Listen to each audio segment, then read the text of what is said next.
la souveraineté, c'est pas vraiment ce que vous croyez. Vous pensez peut-être que c'est votre pays qui commande, que c'est votre gouvernement qui prend les grandes décisions.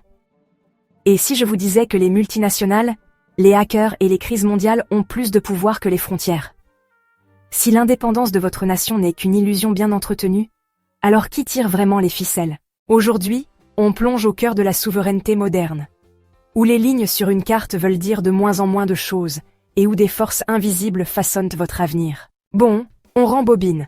L'idée même d'État-nation, ce concept qu'un groupe de personnes partageant une culture, une langue ou une histoire devrait avoir son propre territoire et son propre gouvernement, est en fait assez récente. Pendant la majeure partie de l'histoire, le pouvoir était contrôlé par des empires, des rois et des papes. Ça a changé en 1648 avec les traités de Westphalie, qui ont grosso modo dit aux puissances extérieures de s'occuper de leurs affaires et de laisser chaque État se gouverner lui-même. C'est là qu'est née la souveraineté. L'idée qu'un pays a le dernier mot sur ce qui se passe à l'intérieur de ses frontières.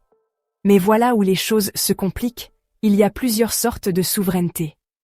Il y a la souveraineté interne, un pays qui se contrôle lui-même, et la souveraineté externe, les autres pays la reconnaissent comme légitime.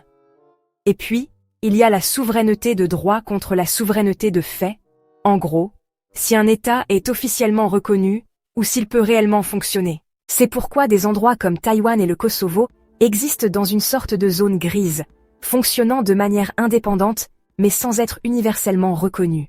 Si la souveraineté est la colonne vertébrale de la géopolitique, on pourrait penser qu'elle est à toute épreuve, pas vrai? Des entreprises comme Apple ou Shell peuvent avoir plus d'influence économique que des nations entières.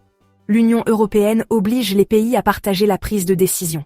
Et n'oublions pas la cyberguerre, où les pays, et les hackers voyous, peuvent perturber les élections, divulguer des secrets et paralyser les infrastructures. Le tout sans franchir une seule frontière. La souveraineté ne se limite plus aux chars et aux traités. Il s'agit de savoir qui contrôle l'information, la technologie et les ressources. Et en parlant de ressources, le changement climatique est le pire cauchemar de la souveraineté. Certaines nations résistent aux accords internationaux, comme l'accord de Paris sur le climat, arguant que les restrictions imposées à l'industrie portent atteinte à leur souveraineté. Pendant ce temps, les petits États insulaires sont littéralement menacés de disparition si les gros pollueurs ne coopèrent pas. C'est un paradoxe géopolitique. Comment protéger l'indépendance nationale dans un monde où aucune crise ne reste locale? Alors, que va-t-il se passer? D'autres pensent que la souveraineté va tout simplement évoluer pour s'adapter aux menaces modernes. La montée du nationalisme donne à penser que les gens s'accrochent encore à l'idée que leur pays, et non les multinationales, ou les organisations internationales, devraient avoir le dernier mot. Quoi qu'il en soit, la souveraineté est en train de changer, et les règles du pouvoir mondial changent plus vite que jamais. Qu'en pensez-vous? La souveraineté survivra-t-elle, ou est-elle en train de devenir une relique du passé?